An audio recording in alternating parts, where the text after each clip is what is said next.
Welcome, factoring by grouping. So you'll notice there are no equals here. If you add the equals, it's the same as what we've been doing. You always set it equal to zero. But when you're factoring, there's some additional methods that can work when solving. And factoring by grouping is one of them. I really like it.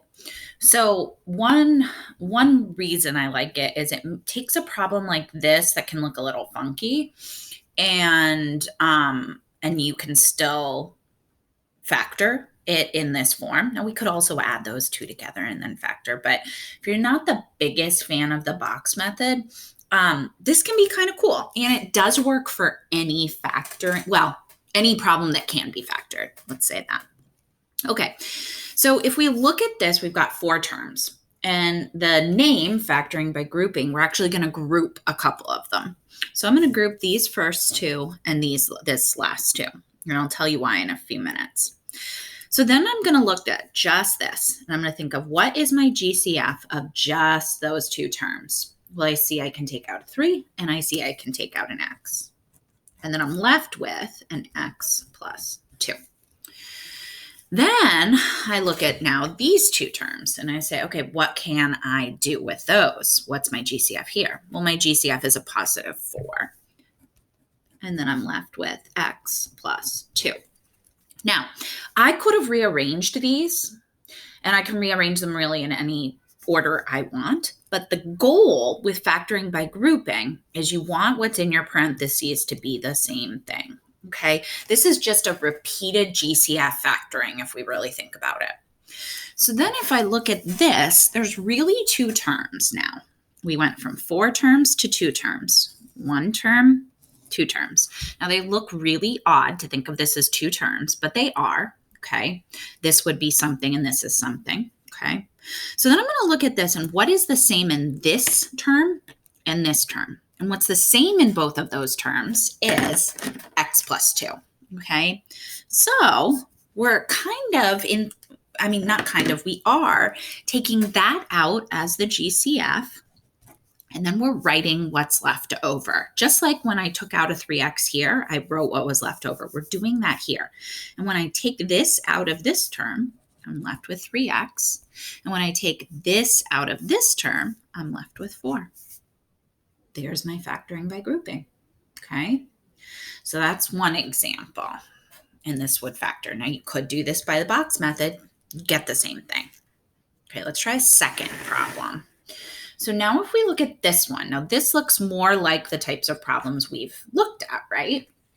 And so let's just say you tried it using the box method, whatever, you're having some trouble, or you just want to try this new cool factoring by grouping thing. We can do that here. So just like in the problem up above, we need 4 terms because we have to be able to group them. So what I'm going to do is I'm going to split 7x up into 2 things. I can split it up into any 2 things that add to 7x.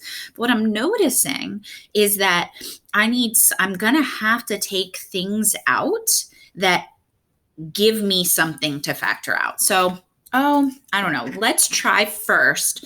Well, if I take I noticed this could be even, right? So I'm going to take a 3x and a 4x, okay?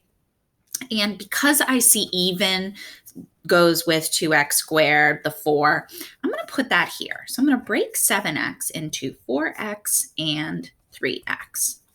Then I'm going to bring down my 6, and I'm going to bring down my 2x squared. Okay, so I broke this up. Now I could have put the 3 over here and the 4 over here. Okay, that would have been fine. It would have worked out. Just sometimes the numbers work a little better one way or the other.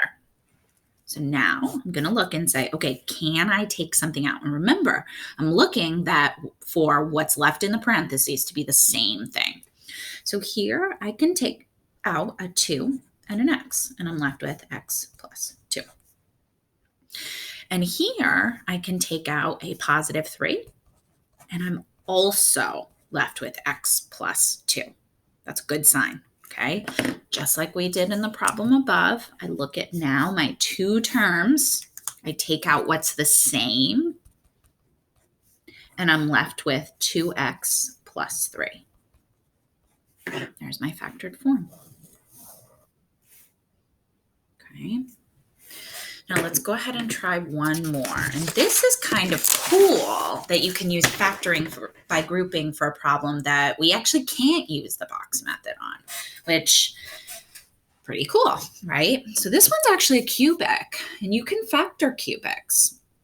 So there's no combining I can do here. So what I'm hoping is that when I try this whole grouping thing, that it will work. Now, let's say if I do this, it doesn't actually work out. It doesn't come out into something nice. Try flipping these two numbers and see if it works out better. I could do that right now and see what happened. I'm going to leave it. So now I'm going to look at each of these sets and I'm going to say, what can I take out of this? I can take out an x squared this time, and I'm left with x minus 6. And then I look here and I say, what can I take out? Well, that looks pretty standard. I can take out a 10. So I'm going to take out a 10 and I'm left with x minus 6. I got what I wanted. And again, the reason why I take out 1 is because I'm taking an x minus 6 out and I'm taking an x minus 6 out, and I write my leftovers.